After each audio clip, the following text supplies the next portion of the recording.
Hi friends, welcome to my channel. ఈరోజు recipe వచ్చి పప్పు గోంగూర ఎలా తయారు చేయాలో చూద్దాం.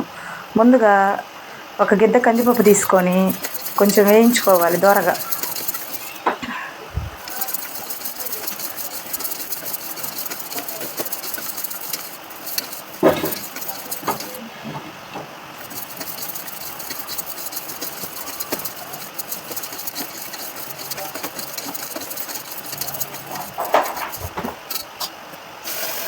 వేయించిన కందిపప్పులో కొంచెం వాటర్ పోసి శుభ్రంగా కడుక్కొని, తర్వాత పచ్చిమిరకాయలు, టమాటాలు, ఉల్లిపాయ ముక్కలు, గోంగూర శుభ్రంగా కడుక్కొని కుక్కర్లో వేసుకొని తగినంత కారం, పసుపు, వాటరు, ఆయిల్ వేసుకోవాలి.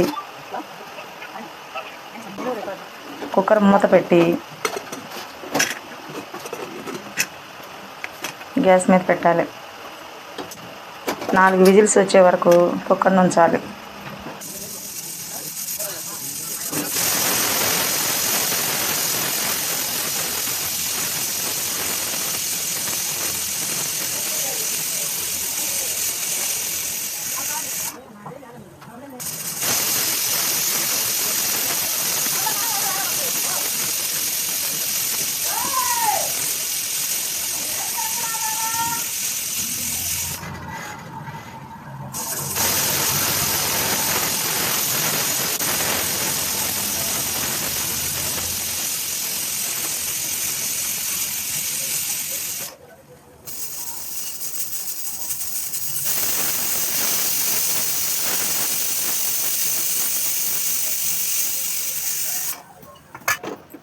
ఫైనల్గా 4 విజిల్స్ వచ్చిన తర్వాత మన డిష్ ఎలా తయారైందో చూడండి ఫ్రెండ్స్.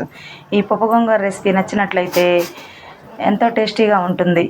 వీడియో లైక్ చేయండి, షేర్ చేయండి, సబ్స్క్రైబ్ చేసుకోండి. Thanks for watching friends.